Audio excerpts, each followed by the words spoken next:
इतनी झाड़ियां हैं और लोगों को पता नहीं 1000 भागों का यह भी एक स्तूप लेने के चक्कर में पैर फिसल बहुत गया। अच्छा लगा देखने की। बिना डरे हुए हम लोग पहाड़ी पे चढ़े। कि चलो यहीं से वापस नहीं चलेंगे। द्वारा बनाए हुए शांति स्तूप पे आए, बहुत अच्छा लगा हमको। लेकिन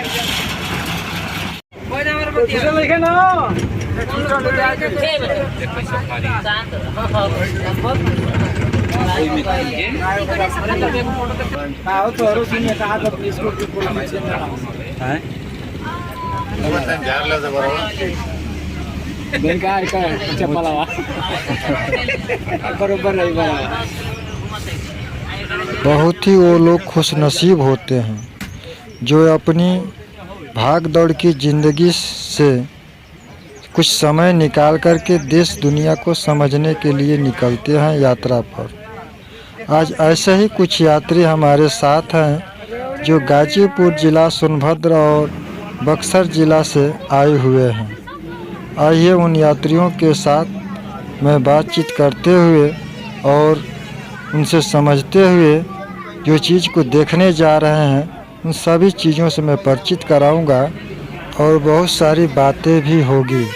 आज हम लोग जहां जा रहे हैं वो स्थान है विश्व शांति स्तूप, जो सम्राट अशोक के द्वारा भी बनवाया गया एक स्तूप है और जापान के द्वारा भी बनवाया गया एक स्तूप है। हम लोग दोनों स्तूपों पर जाएंगे और बहुत सारी बातें आपके बीच हम लोग शेयर करेंगे। गर्मी का मौसम है, देखिए।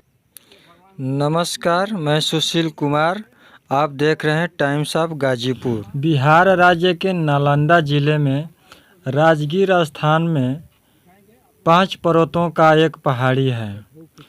रत्नागिरी पर्वत के ऊपर सम्राट अशोक द्वारा बनवाया गया एक स्तूप पाया गया है, जो शांति स्तूप के ठीक पूर्व दिशा में स्थित है और सीढ़ी के द्वारा उस पर जाया जा सकता है।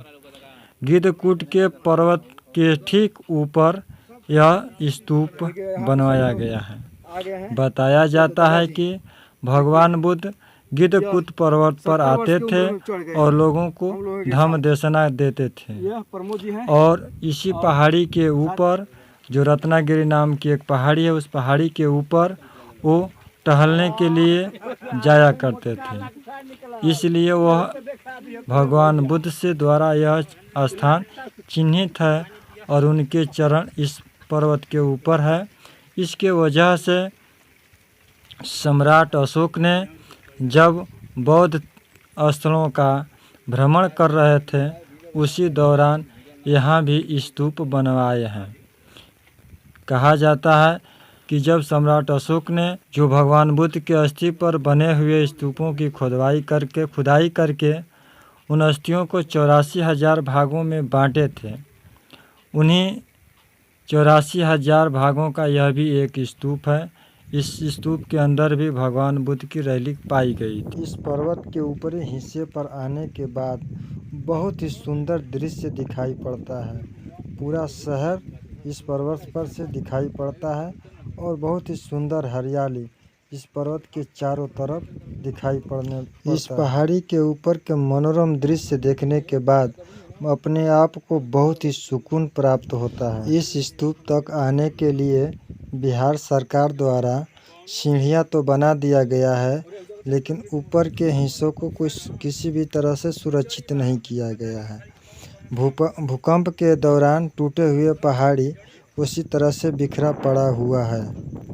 विदेशी यात्रियों का आवागमन तो रहता है और विदेशी यात्री अधिक संख्या में यहाँ आते हैं, लेकिन जापान के द्वारा बनाया गया विश्व शांति स्तूप को देखकर ही चले जाते हैं, क्योंकि यहाँ यह बताया ही नहीं जाता कि यहाँ पर सम्राट अशोक द्वारा बनाया हुआ स्तूप भी है।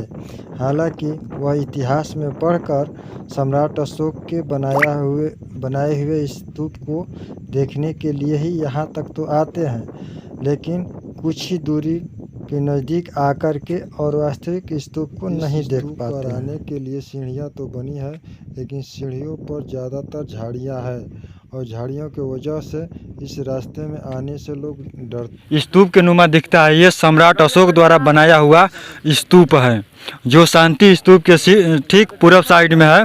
यहाँ बहुत से लोगों को जानकारी नहीं है और नहीं आते हैं। यहाँ बाद में सरकार द्वारा सीढ़ी बना दिया गया है, लेकिन इतनी झाड़ियाँ हैं और लोगों को पता नहीं है और बोर्ड नहीं है, इसके वजह से लोग आ नहीं पाते हैं। ये देखिए नीचे से सीढ़ियाँ हैं, लेकिन हमने 10 साल पहले आया था और यहाँ पर स्तूप देखा था, इसलिए मैंने कुछ लोगों को लेकर आज 2022 में यहाँ उपस्थित हैं, उन लोगों को लेकर के मैं यहाँ आया हूँ। और देखें इधर नीचे भी यह पहाड़ी भूकंप में ही ये सब खंडित हो गया है। देखिए खंडित अवस्था में दिख रहा है, क्योंकि पहाड़ी का चोटी इस तरह का नहीं होता है। पहाड़ी के जो ऊपर का चोटी होता है बिल्कुल समतल होता है, इसे उबड़ खाबड़ की तरह नहीं होता है। ये भूकंप में टूट करके ध्वस्त हो गया है, इसलिए इस तरह का दिखाई दे रहा है। ये स्तूप जैसे कि आप सब जानते हैं और इतिहास में यह मिलता है कि सम्राट अशोक द्वारा 8 स्तूपों की खुदाई करके जिस 84,000 भागों में बांटा गया था भगवान बुद्ध की अस्थियों को, और उन्हीं अस्थियों पर यह स्तूप बनाया गया था। उसी 84,000 भागों का यह भी एक स्तूप यह अवशेष है, जो यह गिद्धकूट पर्वत के ऊपरी हिस्सा पर स्थित है। बिल्कुल ऊपर चोटी पर बनाया गया है। इसकी अंग्रेजों द्वारा खुदाई तो किया गया है, लेकिन इसको उस तरह से सुरक्षित नहीं किया गया है और सरकार का इस पर किसी तरह का कोई ध्यान नहीं है। शांति स्तूप पर जो जापान द्वारा बनवाया गया है उस पर सारी सुविधाएं हैं, लेकिन इस पर आने के लिए किसी तरह का सुविधा नहीं। मात्र 1-2 साल के अंदर ये सीढ़ी बस बना दिया गया है, न पानी की व्यवस्था और न इधर अगल बगल घूमने की किसी भी तरह की कोई व्यवस्था नहीं है। इधर देख सकते हैं, इधर बहुत ही खतरनाक इलाका है। अगर कोई व्यक्ति गलती से आ जाता है और पहाड़ी के बारे में उसे जानकारी नहीं रहेगा तो इधर गिर सकता है और उसकी जान जा सकती है। इधर आप देखेंगे इधर समतल है थोड़ा सा, लेकिन देखने में और फ़ोटो भी खिंचवाने में अच्छा लगता है, लेकिन यह भी बहुत ही खतरनाक है। अगर सेल्फी लेने के चक्कर में पैर फिसल गया तो जान जा सकती है। ऊपर आ रहे थे तो हमारे साथ कुछ साथी आए हुए हैं, आइए इनका परिचय जानते हैं। कहाँ से हैं आप? मेरा नाम श्याम नारायण सिंह, ग्राम कोटियाँ, तहसील जमानिया, जिला गाजीपुर, उत्तर प्रदेश। आपको आते वक्त क्या महसूस हुआ? बहुत अच्छा लगा, देखने की हुलास थी, किसी तरह से हम लोग देख रहे। हेलो, प्रमोद कुमार मौर्य, ग्राम कोटियाँ, जमनिया, गाजीपुर से हूँ। मैं यहाँ सम्राट अशोक का स्तूप देखने आया हूँ। लोग तो कह रहे थे कि आप रास्ते में आते वक्त किसी तरह की कोई परेशानी या ऐसा कुछ महसूस हुआ आपको? हम महसूस तो बहुत कुछ हुआ। लोग कहते थे कि शेर हैं, भालू हैं, चीता हैं, लेकिन हम लोग बिना डरे हुए हम लोग पहाड़ी पर चढ़े आए। यह बिल्कुल पहाड़ी पर किसी तरह की कोई व्यवस्था नहीं है। आने में यह स्वाभाविक है कि डर लगेगा। मैं भी जब आ रहा था तो चारों तरफ से झाड़ियाँ एकदम बिल्कुल चारों तरफ से छेका हुआ था, और लोग नीचे लोग बताते कि बहुत वो डेंजर एरिया है, उधर नहीं जाना है, भालू वगैरह भी आक्रमण कर देते हैं। लेकिन एक अपने अंदर भगवान बुद्ध और सम्राट अशोक द्वारा बनाया स्तूप का एक अंदर अपने जुनून था कि देखने के लिए कि हम लोग यहाँ आ सकें। मेरा नाम शंभुनाथ सिंह कुशवाहा है, ग्राम कोटियाँ, पोस्ट सरदाबाद, जिला गाजीपुर, उत्तर प्रदेश। आपको आते वक्त क्या महसूस हुआ? हमें आते हुए हम लोग तो यही सोच रहे थे कि वहाँ पहुँचेंगे कि नहीं पहुँचेंगे अशोक स्तूप के पास। कुछ लोग तो कह रहे थे कि चलो यहीं से वापस चलते हैं, लेकिन हमने कहा नहीं, वापस नहीं चलेंगे, आज वहाँ पहुँच के ही चलेंगे। अब आपने तो पहुँच गया इन डेंजर एरियाओं को, और ये देखिए सभी लोगों के मना करने के बावजूद भी यहाँ तक आए और यहाँ पर आकर के इस मंजिल को हासिल कर लिए और करके दिखा दिए कि हम किसी से डरने वाले नहीं हैं।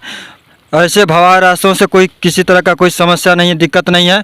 आइए इस भाई साहब का नाम जान लेते हैं। मेरा नाम पवन कुमार मौर्य है, मैं ग्राम पोस्ट देवकली से हूँ, जिला गाजीपुर, उत्तर प्रदेश से। अभी भाई साहब लोग बता रहे थे कि बहुत खतरनाक एरिया था और आप इस खतरनाक एरियाओं को पार करते हुए यहाँ तक पहुँच चुके हैं। यहाँ पहुँचने के बाद आपको क्या महसूस हो रहा है? हमें बहुत अच्छा लगा कि हम सम्राट अशोक द्वारा बनाए हुए शांति स्तूप पे आए। बहुत अच्छा लगा हमको, लेकिन रास्ते में थोड़ा लग रहा था डर भय जैसा। अभी भी ये भी बता रहे हैं कि रास्ते में डर तो लग रहा था, लेकिन कहा जाता है कि डर के आगे जीत है।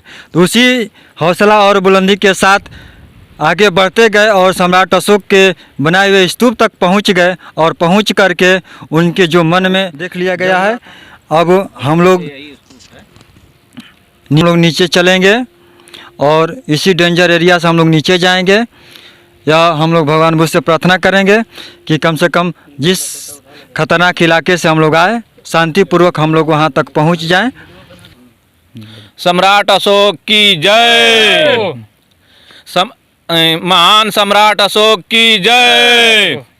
भगवान बुद्ध की करुणा हो, करुणा हो, करुणा हो। भगवान बुद्ध की करुणा हो, करुणा हो, करुणा